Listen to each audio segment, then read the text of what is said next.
श्रीगणेशाय नमः। श्रीगुरुभ्यो नमः। हरि ओम्। अस्य श्रीपञ्चमुखहनुमान्मन्त्रस्य ब्रह्मा ऋषिः, गायत्री छन्दः, पञ्चमुखविराट् हनुमान् देवता, ह्रीं बीजं, श्रीं शक्तिः, क्रौं कीलकं, क्रूं कवचं, क्रैं अस्त्राय फट् इति दिग्बन्धः। श्रीगरुड उवाच। अथ ध्यानं प्रवक्ष्यामि, शृणु सर्वाङ्गसुन्दरी। यत्कृतं देवदेवेन ध्यानं हनुमतः प्रियम्। पञ्चवक्त्रं महाभीमं, त्रिपञ्चनयनैर्युतं, बाहुभिर्दशभिर्युक्तं, सर्वकामार्थसिद्धिदम्। पूर्वं तु वानरं वक्त्रं, कोटिसूर्यसमप्रभं, दंष्ट्राकराळवदनं, भ्रुकुटीकुटिलेक्षणम्। असेव दक्षिणं वक्त्रं, नारसिंहं महाद्भुतम्, अत्युग्रतेजो वपुषं, भीषणं भयनाशनं। पश्चिमं गारुडं वक्त्रं, वक्रतुण्डं महाबलं, सर्वनागप्रशमनं, विषभूतादिकृन्तनम्। उत्तरं सौकरं वक्त्रं, कृष्णं दीप्तं नभोपमं, पातालसिंहवेताल ज्वररोगादिकृन्तनम्। ऊर्ध्वं हयाननं घोरं, दानवान्तकरं परं, येन वक्त्रेण विप्रेन्द्र तारकाख्यं महासुरं। जघान शरणं तत्स्यात्, सर्वशत्रुहरं परं, ध्यात्वा पञ्चमुखं रुद्रं, हनुमन्तं दयानिधिं। खड्गं त्रिशूलं खट्वाङ्गं, पाशमुङ्कुशपर्वतं, मुष्टिं कौमोदकीं वृक्षं, धारयन्तं कमण्डलुं। भिन्दिपालं ज्ञानमुद्रां, दशभिर्मुनिपुङ्गवम्, एतान्यायुधजालानि धारयन्तं भजाम्यहम्। प्रेतासनोपविष्टं तं, सर्वाभरणभूषितं, दिव्यमाल्याम्बरधरं, दिव्यगन्धानुलेपनं। सर्वाश्चर्यमयं देवं हनुमद्विश्वतोमुखं, पञ्चास्यमच्युतमनेकविचित्रवर्णवक्त्रं, शशाङ्कशिखरं कपिराजवर्यं, पीताम्बरादिमुकुटैरूपशोभिताङ्गं, पिङ्गाक्षमाद्यम् अनिशं मनसा स्मरामि। मर्कटेशं महोत्साहं, सर्वशत्रुहरं परं, शत्रुं संहार मां रक्ष, श्रीमन्नापदमुद्धर।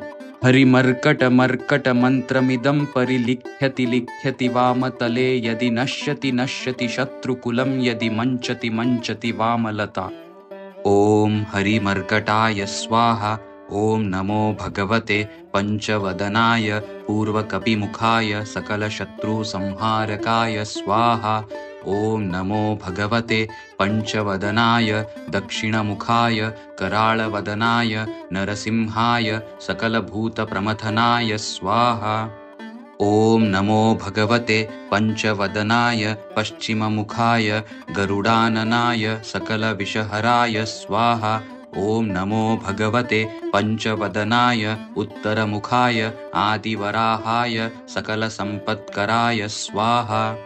ॐ नमो भगवते पञ्चवदनाय, ऊर्ध्वमुखाय, हयग्रीवाय, सकलजनवशङ्कराय स्वाहा। ॐ अस्य श्रीपञ्चमुखहनुमान्मन्त्रस्य श्रीरामचन्द्र ऋषिः अनुष्टुप् छन्दः। पञ्चमुखवीरहनुमान् देवता, हनुमान् इति बीजं, वायुपुत्र इति शक्तिः, अञ्जनिसुत इति कीलकं, श्रीरामदूत हनुमत्प्रसादसिद्ध्यर्थे जपे विनियोगः इति ऋष्यादिकं विन्यसेत्। अथ करन्यासः। ॐ अञ्जनीसुताय अङ्गुष्ठाभ्यां नमः। ॐ रुद्रमूर्तये तर्जनीभ्यां नमः। ॐ वायुपुत्राय मध्यमाभ्यां नमः। ॐ अग्निगर्भाय अनामिकाभ्यां नमः। ॐ रामदूताय कनिष्ठिकाभ्यां नमः। ॐ पञ्चमुखहनुमते करतलकरपृष्ठाभ्यां नमः। अथ अङ्गन्यासः। ॐ अञ्जनीसुताय हृदयाय नमः। ॐ रुद्रमूर्तये शिरसे स्वाहा। ॐ वायुपुत्राय शिखाये वषट्। ॐ अग्निगर्भाय कवचाय हुम्। ॐ रामदूताय नेत्रत्रयाय वौषट्। ॐ पञ्चमुखहनुमते अस्त्राय फट्। ॐ पञ्चमुख हनुमते स्वाहा इति दिग्बन्धः। अथ ध्यानं वन्दे वानरनारसिंहखगराट् क्रोडाश्ववक्त्रान्वितं दिव्यालङ्करणं त्रिपञ्चनयनं देदीप्यमानं रुचा हस्ताब्जैरसिखेटपुस्तकसुधा कुम्भाङ्कुशाद्रिं हलं खट्वाङ्गं फणिभूरुहं दशभुजं सर्वारिविरापहम्।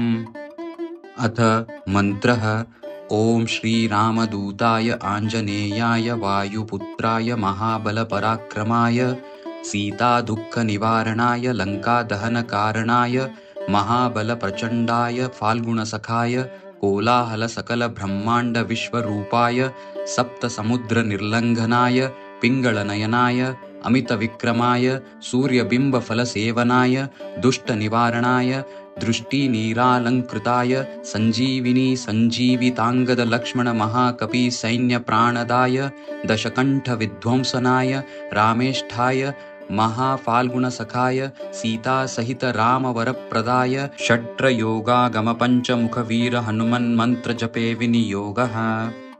ॐ हरिमर्कटमर्कटाय बं बं बं बं बं वौषट स्वाहा।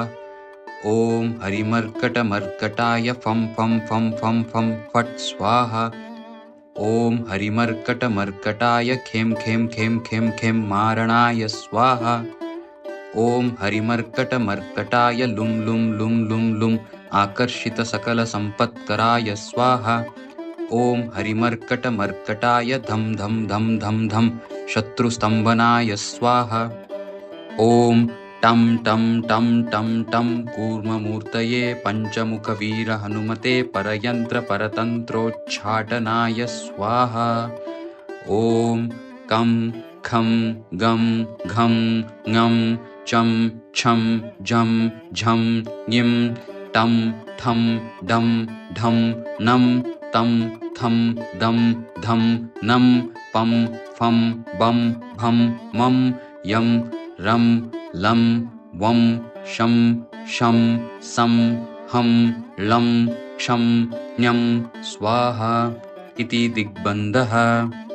ॐ पूर्वकपिमुखाय पञ्चमुखहनुमते टं टं टं टं टं सकलशत्रुसंहारणाय स्वाहा। ॐ दक्षिणमुखाय पञ्चमुखहनुमते कराळवदनाय नरसिंहाय ॐ रां रीं रूं रैं रौं रः सकलभूतप्रेतदमनाय स्वाहा। ॐ पश्चिममुखाय गरुडाननाय पञ्चमुखहनुमते मं मं मं मं मं सकलविषहराय स्वाहा। ॐ उत्तरमुखाय आदिवराहाय लं लं लं लं लं नृसिंहाय नीलकण्ठमूर्तये पञ्चमुखहनुमते स्वाहा। ॐ ऊर्ध्वमुखाय हैग्रीवाय रुं रुं रुं रुं रुं रुद्रमूर्तये सकलप्रयोजननिर्वाहकाय स्वाहा। ॐ अञ्जनीसुताय वायुपुत्राय महाबलाय सीताशोकनिवारणाय श्रीरामचन्द्रकृपापादुकाय महावीर्यप्रमथनाय ब्रह्माण्डनाथाय कामदाय पञ्चमुखवीरहनुमते स्वाहा। भूतप्रेतपिशाच ब्रह्मराक्षसशाकिनी डाकिन्यन्तरिक्षग्रह परयन्त्रपरतन्त्रोच्चाटनाय स्वाहा। सकलप्रयोजननिर्वाहकाय पञ्चमुखवीरहनुमते श्रीरामचन्द्रवरप्रसादाय जं जं जं जं जं स्वाहा। इदं कवचं पठित्वा तु महाकवचं पठेन्नरः एकवारं जपेत् स्तोत्रं सर्वशत्रुनिवारणं द्विवारं तु पठेन्नित्यं पुत्रपौत्रप्रवर्धनं त्रिवारं च पठेन्नित्यं सर्वसम्पत्करं शुभम् चतुर्वारं पठेन्नित्यं सर्वरोगनिवारणं पञ्चवारं पठेन्नित्यं सर्वलोकवशंकरं षड्वारं च पठेन्नित्यं सर्वदेववशंकरं सप्तवारं पठेन्नित्यं सर्वसौभाग्यदायकम् अष्टवारं पठेन्नित्यं मिष्टकामार्थसिद्धिदं नववारं पठेन्नित्यं राजभोगमवाप्नुयात् दशवारं पठेन्नित्यं त्रैलोक्यज्ञानदर्शनं रुद्रावृत्तिं पठेन्नित्यं सर्वसिद्धिर्भवेत् ध्रुवम्। निर्बलो रोगयुक्तश्च महाव्याध्यादिपीडितः कवचस्मरणेनैव महाबलमुवाप्नुयात् इति सुदर्शनसंहितायां श्रीरामचन्द्रसीताप्रोक्तं श्रीपञ्चमुखहनुमत्कवचम्।